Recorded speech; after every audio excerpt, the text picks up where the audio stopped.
saya akan guna ke semua produk dari SAFI Hydra Glow.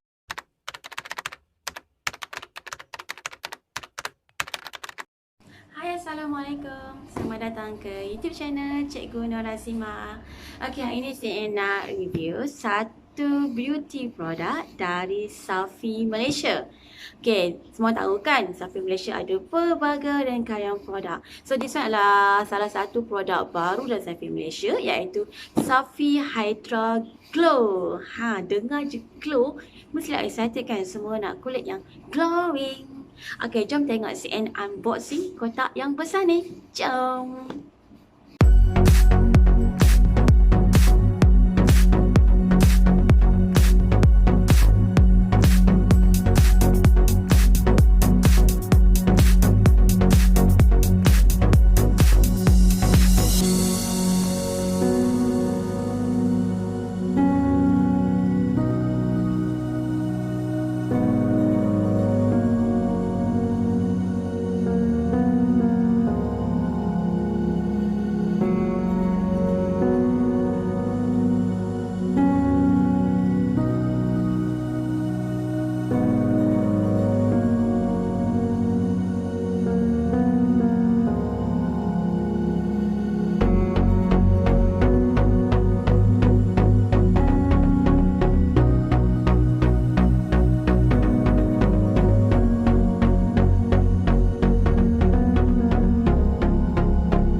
Kan ada pelbagai produk. Okay, so saya nak tengok one by one dululah. Kita nak cerita dulu kan.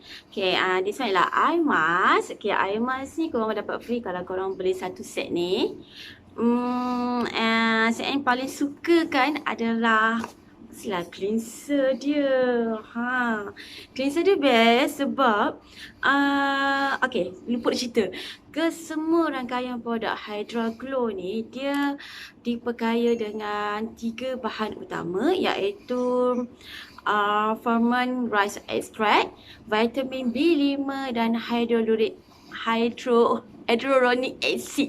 Susah nak sebut. Okay, bila sebut Hyaluronic Acid ni, dia adalah untuk mencerahkan kulit.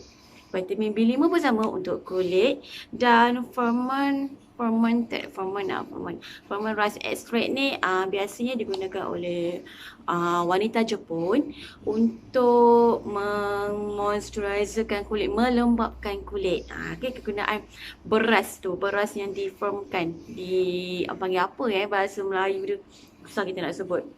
Biasanya orang Jepun dia memang lebih suka guna kaedah tradisional kan, iaitu guna beras. So semua tu tak payah nak buat, tak payah susah payah lah kita nak buat nak firmkan beras apa semua. Kita cuma guna saja produk SAFI Hydra Glow. Semua ada dalam produk ni. Best tak? Okey, apa yang menarik tentang SAFI Hydra Glow ni, sebab dia sangat sesuai untuk korang yang mempunyai kulit yang sensitif. Kenapa? Sebab dia tak ada alkohol, tak ada paraben dan telah diuji secara klinikal. Okey. So kalau produk di bawah SAFI Research Institute ni, korang nampak ni. Okey. Susah sikit tunjuk pula benda ni kan. Dia memang semua produk telah diuji, okey, tanpa menggunakan animal tested. So sangat sesuai lah untuk korang yang berkulit sensitif. Macam saya ni memang kulit sensitif sikit, tak boleh produk yang ada banyak bahan kimia semua, senang kulit menggelumpal semua kan. So saya rasa memang sangat sesuai lah saya guna produk dari SAFI Hydra Glow. Okey, nak bagi korang percaya yang saya guna produk ni. Okey, saya akan remove makeup ni semua dan saya akan guna ke semua produk dari SAFI Hydra Glow. Okey, jom kita tengok.